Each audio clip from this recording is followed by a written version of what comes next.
నమస్తే welcome to special focus. ట్విస్ట్లు, జలక్లు, టెన్షన్లు. ఫార్ములా ఈ కార్ రేస్ కేసులో కనిపిస్తున్నవి ఇవే. సంబంధం లేని కేసు అని అంతా ఆయనే చేశారని ఏసీబీ. ఈ కేసులో కనిపిస్తున్న మలుపులు అన్నీ ఇన్ని కావు. ఇలాంటి పరిణామాల మధ్య కేటీఆర్కు షాక్ ఇస్తూ హైకోర్టు తీర్పిచ్చింది. క్యాష్ పిటిషన్ కొట్టివేసింది. మరి ఈ కేసులో ఇప్పుడు ఏం జరగబోతోంది? ఏసీబీకి రూట్ క్లియర్ అయిందా? కేటీఆర్ అరెస్టు తప్పదా? హరీష్ రావు మాటలకు అర్థమేంటి? బీఆర్ఎస్ శ్రేణులను వెంటాడుతున్న టెన్షన్ ఏంటి?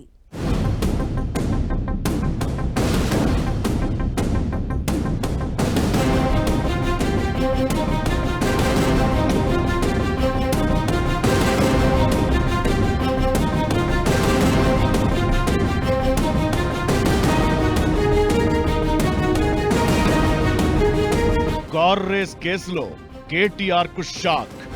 క్వాష్ పిటిషన్ కొట్టేసిన హైకోర్టు. కేటీఆర్ అరెస్టుకు రూట్ క్లియర్ అయిందా? హైకోర్టులో జరిగిన వాదనలేంటి? జనవరి 9న అసలేం జరగబోతోంది? ఏసీబీ యాక్షన్ ఎలా ఉండబోతోంది? ఈ కార్ రేస్ కేసులో మాజీ మంత్రి బీఆర్ఎస్ వర్కింగ్ ప్రెసిడెంట్ కేటీఆర్ చుట్టూ ఉచ్చు బిగుస్తున్నట్లు కనిపిస్తోంది. తెలంగాణ హైకోర్టు కేటీఆర్ కు ఊహించని షాక్ ఇచ్చింది. ఫార్ములా ఈ కార్ రేస్ వ్యవహారంలో ఏసీబీ తనపై నమోదు చేసిన కేసును కొట్టివేయాలంటూ వేసిన క్వాష్ పిటిషన్ను కోర్టు కొట్టిపారేసింది. హైకోర్టు తీర్పు తనకు అనుకూలంగా వస్తుందని భావించిన కేటీఆర్ కి ఎదురు దెబ్బ తగిలినట్లయింది. ఇకటు కేటీఆర్ ను అరెస్టు చేయొద్దంటూ ఇచ్చిన స్టేను కూడా కోర్టు ఎత్తేసింది. అయితే ఇప్పటికే ఈ కేసులో అటు ఈడీ, ఏసీబీ రెండు వైపులా నోటీసులిచ్చాయి. అలాంటిదిప్పుడు కోర్టు తీర్పు కేటీఆర్ కు వ్యతిరేకంగా రావడంతో ఈడీ, ఏసీబీ దూకుడు పెంచే అవకాశాలు కనిపిస్తున్నాయి. దీంతో ఏసీబీ ప్లాన్ ఆఫ్ యాక్షన్ ఎలా ఉండబోతోందనే చర్చ మొదలైంది. కేటీఆర్ అరెస్టు తప్పదా అనే టెన్షన్ బీఆర్ఎస్ శ్రేణుల్లో కనిపిస్తోంది. మొత్తం మెయిన్ పిటిషన్ మీద కొట్టేయడం జరిగింది. ఎందుకంటే ఇక్కడ అంటే ఈ రాష్ట్ర ప్రభుత్వానికి సంబంధించిన గౌరవ తెలంగాణ హైకోర్టుకు సంబంధించిన మొత్తం క్వాష్ పిటిషన్ మొత్తం కొట్టివేయడం జరిగింది. వాళ్ళు వెళ్తే ఒకటే ఆప్షన్ లేదంటే సుప్రీంకోర్టు వెళ్ళొచ్చు. ఆ సుప్రీంకోర్టు వెళ్లే లోపల ఎల్లుండికే నోటీస్ ఇవ్వడం జరిగింది. ఇన్వెస్టిగేషన్లో రేపు అరెస్ట్ చేస్తే రేపు కూడా అరెస్ట్ చేయొచ్చు. ఎందుకంటే ఒక అక్యూజ్ అంటే ఈ కేసు అని కాదు, వేరే ఏ కేసులో అయినా కానీ ఒక అక్యూజ్ తప్పించుకుంటాడు, వేరే బయటకు వెళ్తారు అని చెప్పి భావించినప్పుడు ఏసీబీ వాళ్ళు అరెస్ట్ చేసే అవకాశం కూడా ఉంటుంది. మరో 10 రోజులు అరెస్టు చేయకుండా రక్షణ కల్పించాలంటూ కేటీఆర్ తరపు లాయర్లు చేసిన మౌఖిక అభ్యర్థనను హైకోర్టు తోసిపుచ్చింది. దీంతో ఈ కేసులో ఏసీబీ పూర్తి స్థాయిలో విచారణ చేపట్టేందుకు అవకాశం కల్పించినట్లయింది. ఫార్ములా ఈ కార్ రేస్ కేసులో నిధుల దుర్వినియోగానికి ఎలాంటి ఆధారాలు లేవని కేటీఆర్ తరపున లాయర్ సిద్ధార్థ్ దవే వాదించారు. నిధులను వ్యక్తిగత అవసరాలకు ఉపయోగించలేదని, కేటీఆర్ ₹1 లాభం పొందలేదని కోర్టుకు చెప్పారు. ఏసీబీ నమోదు చేసిన కేసులో మోపిన సెక్షన్లు కూడా వర్తించవని, ఫార్ములా ఈ రేస్ జరిగిన సంవత్సరం తరువాత కేసు నమోదైందని, ఈ కేసు రాజకీయ ప్రతీకారానికి సంబంధించింది తప్ప మరోటి కాదని వాదనలు వినిపించారు. ఇకటు ఏసీబీ తరపున ఏజీ సుదర్శన్ రెడ్డి వాదించారు. ఫార్ములా ఈ రేస్ వ్యవహారంలో ఒప్పందం జరగకముందే చెల్లింపులు చేశారని కోర్టుకు తెలిపారు. బ్రిటన్ పౌండ్ల రూపంలో 46 కోట్లు చెల్లించారన్నారు. గత బీఆర్ఎస్ ప్రభుత్వ హయాంలో ఫార్ములా ఈ రేస్ కోసం విదేశీ కంపెనీకి నిబంధనలకు విరుద్ధంగా నిధులు బదలాయించారనే ఆరోపణలు ఉన్నాయి. 55 కోట్ల చెల్లింపుల్లో అవకతవకలు జరిగాయని ఆరోపణలు వినిపిస్తున్నాయి. సీనియర్ ఐఏఎస్ అధికారి దానకిషోర్ ఇచ్చిన ఫిర్యాదుతో కేసు నమోదైంది. ఈ కేసులో కేటీఆర్ ను A1 గా చేర్చారు. మరోవైపు ఏసీబీ కేసు ఆధారంగా ఎన్ఫోర్స్మెంట్ డైరెక్టరేట్ కూడా రంగంలోకి దిగింది. ఫార్ములా రేస్ వ్యవహారంలో కేటీఆర్ నిబంధనలు ఉల్లంఘించారని, ఆర్బీఐ అనుమతి లేకుండా విదేశాలకు కోట్ల రూపాయలు బదిలీ చేశారని బలమైన ఆరోపణలతో ఏసీబీ ఇప్పటికే నోటీసులిచ్చింది. ఈ నెల 6న విచారణకు రావాలని కోరింది. అయితే ఆయన విచారణకు సహకరించలేదని ఏసీబీ తెలిపింది. ఇప్పుడు హైకోర్టు క్వాష్ పిటిషన్ కొట్టివేయడంతో ఈ నెల 9న విచారణకు రావాలని ఏసీబీ మళ్లీ నోటీసులిచ్చింది. దీంతో ఆ రోజు ఏం జరగబోతోంది? కేటీఆర్ అరెస్టు తప్పదా అనే చర్చ మొదలైంది. ఇకటు ఈడీ కూడా నోటీసులిచ్చింది. ఈ నెల 16న విచారణకు హాజరు కావాలని కోరింది. క్వాష్ పిటిషన్ కొట్టివేత, మరోవైపు ఈడీ నోటీసులు. ఇలాంటి పరిణామాల మధ్య కేటీఆర్ చేసిన ట్వీట్ ఆసక్తి రేపుతోంది.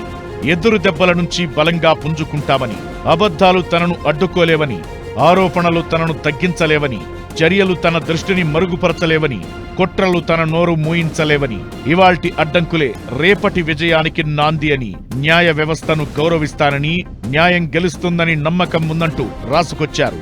ఇకటు జనవరి 9న ఏసీబీ విచారణకు కేటీఆర్ హాజరవుతారా? వస్తే ఎలాంటి వివరణ ఇస్తారు? ఒకవేళ రాకపోతే పరిస్థితేంటి? ఎలా చూసినా కేటీఆర్ అరెస్టు తప్పేలా కనిపించడం లేదా అని బీఆర్ఎస్ శ్రేణుల్లో ఆందోళన కనిపిస్తోంది. దీనికి తోడు మాజీ మంత్రి హరీష్ రావు చేసిన వ్యాఖ్యలు టెన్షన్ను రెట్టింపు చేస్తున్నాయి.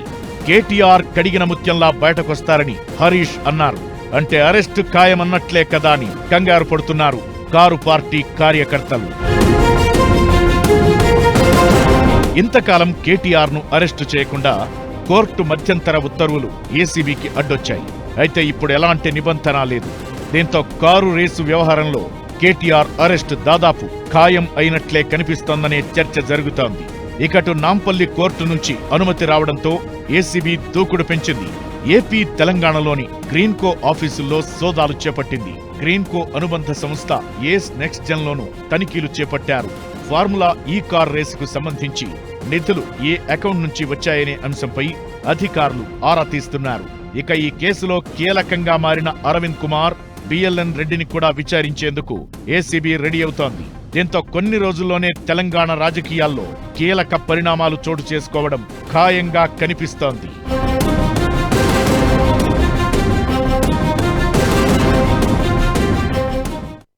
హైకోర్టులో షాక్ ఒకవైపు, ఏసీబీ ఈడీ నోటీసులు మరోవైపు.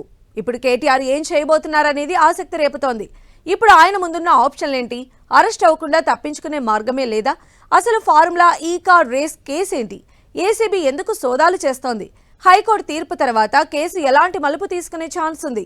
రాబోయే రోజుల్లో తెలంగాణ రాజకీయాల్లో పెద్ద బ్లాస్ట్ చూడబోతున్నామా? ఏం జరగబోతోంది? హైకోర్టు తీర్పుతో కేటీఆర్ నెక్స్ట్ స్టెప్ ఏంటి? ఫార్ములా ఈ కార్ రేసు అసలు కేసేంటి? కేసు నుంచి క్వాష్ పిటిషన్ కొట్టివేత వరకు ఎప్పుడు ఏం జరిగింది, ఎలా జరిగింది? ఈ కేసులో కేటీఆర్ ముందున్న ఆప్షన్ ఏంటి? కేటీఆర్ క్వాష్ పిటిషన్ పై ఆర్డర్ కాపీలో సంచలన విషయాలు వెలుగు చూశాయి. హెచ్ఎండిఏ పరిధి కంటే అధికంగా డబ్బులు ట్రాన్స్ఫర్ అయినట్లు న్యాయమూర్తి తెలిపారు. కేబినెట్ ఆమోదం లేకుండా జరిగిన లావాదేవీలపై విచారణ జరపాలని ఆదేశించారు. ఈ చెల్లింపులతో ఎవరు లబ్ధి పొందారో స్పష్టత కావాలని ఆర్డర్ కాపీలో సూచించారు. క్వాష్ పిటిషన్ను హైకోర్టు కొట్టివేయడం, మరోవైపు ఏసీబీ నోటీసులతో తన లాయర్ టీంతో కేటీఆర్ ప్రత్యేకంగా చర్చలు జరిపారు. ఫార్ములా ఈ రేస్ కేసులో తదుపరి కార్యాచరణపై చర్చించారు. దీంతో ఇప్పుడు ఆయన ఏం చేయబోతున్నారన్నది ఆసక్తికరంగా మారింది. ఈ కేసులో ఏసీబీ వాదనలను కోర్టు పరిగణలోకి తీసుకుంది. దీంతో కేటీఆర్ తరపు న్యాయవాదులు సుప్రీంకోర్టును ఆశ్రయించారు.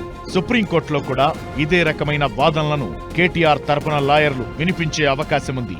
ఇక అంతకంటే ముందే రాష్ట్ర ప్రభుత్వం కీలక నిర్ణయం తీసుకుంది. సుప్రీంకోర్టులో కేవియట్ పిటిషన్ దాఖలు చేసి ఈ కేసులో తమ వాదనలు కూడా వినాలని కోరింది. నిజానికి ఫార్ములా వ్యవహారంలో కేసు నమోదు చేసి దర్యాప్తునకు గవర్నర్ ఆమోదం తెలిపిన రోజే కేటీఆర్ కు చిక్కులు తప్పవని అర్థమయ్యింది.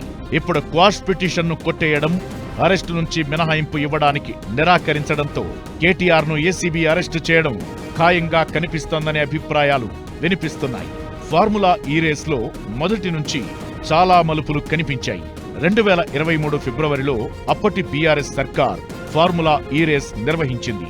ఈ రేసు నిర్వహణ నుంచి మధ్యవర్తిగా ఉన్న ఏస్ నెక్స్ట్ జెన్ సంస్థ వెనక్కి వెళ్లిపోయింది. దీంతో ఫార్ములా ఈ రేస్ ఆర్గనైజేషన్ కు 41 కోట్ల రూపాయల నిధులను చెల్లించింది హెచ్ఎండిఏ. అయితే దీనికి ఆర్బీఐ అనుమతి తీసుకోలేదు. ఇది చట్టవిరుద్ధమని కేటీఆర్ మీద కేసు నమోదైంది. దీనిపై ఏసీబీతో పాటు ఈడీ విచారణ చేపట్టింది. బీఆర్ఎస్ పార్టీకి గ్రీన్కో నుంచి ఎలక్టోరల్ బాండ్స్ వచ్చాయని వెలుగులోకొచ్చింది. ఆ గ్రీన్కోకు అనుబంధ సంస్థే ఏస్ నెక్స్ట్ జెన్. దీంతో కేసు మరింత ఆసక్తికరంగా మారింది. A1 గా కేటీఆర్ తో పాటు ఐఏఎస్ అరవింద్ కుమార్ ను A2 గా, హెచ్ఎండిఏ మాజీ చీఫ్ ఇంజనీర్ బిఎల్ఎన్ రెడ్డిని A3 గా తెలుపుతూ డిసెంబర్ 18న ఎఫ్ఐఆర్ నమోదైంది. అవినీతి నిరోధక చట్టంలోని సెక్షన్ 13(1)(a), 13(2)తో పాటు ఐపీసీలోని సెక్షన్ 409, 120B కింద కేసు నమోదు చేశారు. డిసెంబర్ 19న హైకోర్టులో లంచ్ మోషన్ పిటిషన్ గా కేటీఆర్ క్వాష్ పిటిషన్ ను దాఖలు చేశారు. డిసెంబర్ 20న విచారణ జరిపిన హైకోర్టు క్వాష్ పిటిషన్ ను కొట్టివేసేందుకు నిరాకరించింది. డిసెంబర్ 30 వరకు కేటీఆర్ ను అరెస్టు చేయొద్దని ఏసీబీని ఆదేశించింది. దర్యాప్తు కంటిన్యూ చేసుకోవచ్చని, విచారణకు కేటీఆర్ సహకరించాలని చెప్పింది.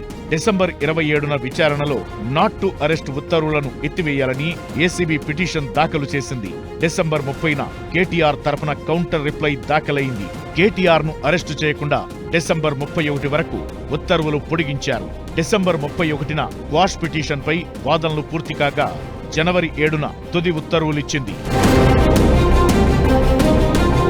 కేటీఆర్ క్వాష్ పిటిషన్ ను హైకోర్టు కొట్టివేయడంతో ఏ క్షణమైనా కేటీఆర్ ను అరెస్టు చేయొచ్చనే ప్రచారం జరుగుతోంది. దీంతో బీఆర్ఎస్ నేతలు అలర్ట్ అయ్యారు.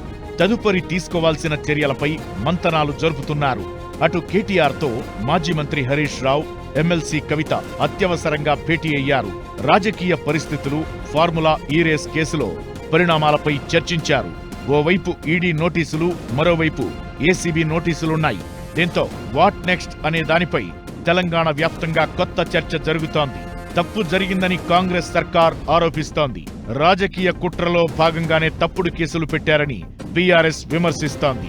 అయితే జనవరి 9న ఏసీబీ విచారణలో ఏం జరుగుతుందన్నది ఇప్పుడు తెలంగాణ రాజకీయాల్లో చర్చకు కారణం అవుతోంది. కేటీఆర్ అరెస్ట్ అయితే తెలంగాణ పాలిటిక్స్ లో సరికొత్త సంచలనంగా మారే అవకాశముంటుంది.